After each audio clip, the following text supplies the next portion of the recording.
Alright, my YouTube family, welcome back to the Gaming Brigade. And yesterday, my fellow agents, I posted a video at the channel showing you how to get the Bighorn on Legendary difficulty in the Summit. If you missed that, I will leave a link to it in the video description. In the comment section of that video, a lot of you reached out asking what build I was using. Therefore today, I'd like to take a few moments and show you two of my favorite builds to use when I'm doing this farm. Now the first one is based around Hunter's Fury. This is something I've highlighted at the channel previously. I'm going to revisit that video really quick. After that, I'll bounce back in and show you the build I was using yesterday. Starting with the Specialization. Now for this version of the build, you can see I'm using Technician. I've chosen that for a bunch of different reasons. First of all, you get that extra skill tier. Secondly, it gives you an extra 12% damage bonus to drone skill proxies and robotics. And you also have access to the Artificer Hive, which is going to greatly increase your shield's efficiency and duration. And remember, regardless of which specialization you choose, have the proper weapons activated in your weapon skill tree. That way you're getting a 15% weapon damage bonus regardless of which one you're using.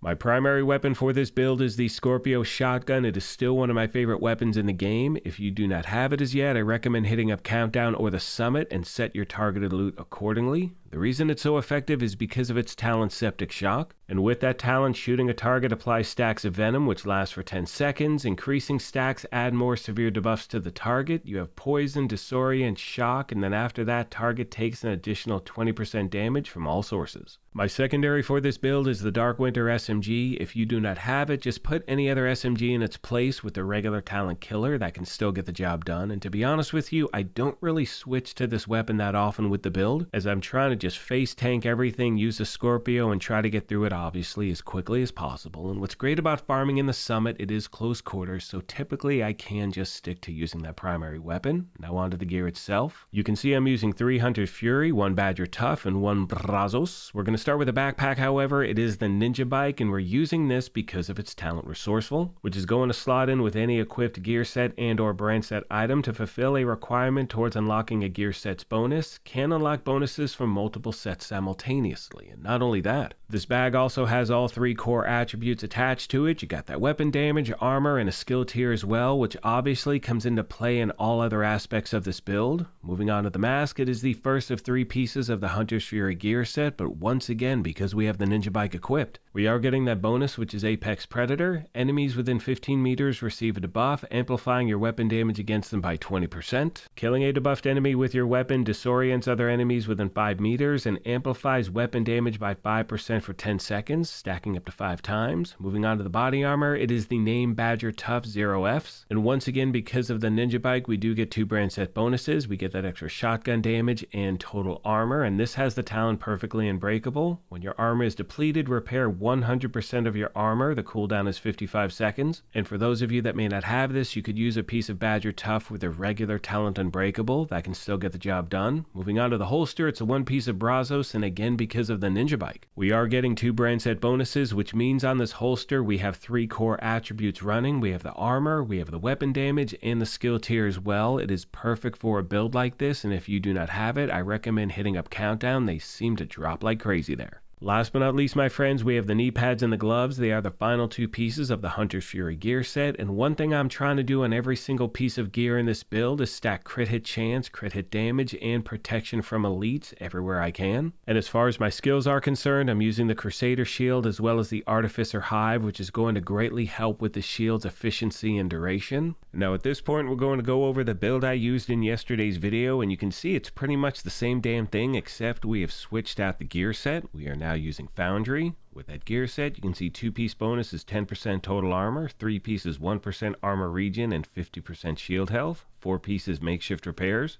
And with that talent, whenever you or your shield take damage, 25% of that amount is repaired to both over 10 seconds. Again, we're stacking crit hit chance or damage, protection from elites. Now, what you're going to notice with this build, it's not going to hit as hard as the Hunter's Fury one, but this will definitely give you more survivability. So for those of you out there who are just getting used to legendary content, this is a build you can put together pretty quick. And with all that being said, I'm going to start to wrap this up. As always, I want to take a moment and thank you all for your incredible support of this channel. I'm going to leave you with some gameplay footage, and as most of you know, one of my favorite aspects about putting these build videos together is the family that we have here at the channel. So if you happen to have any build ideas you want to pass along to new and returning players, please feel free to do so in the comment section.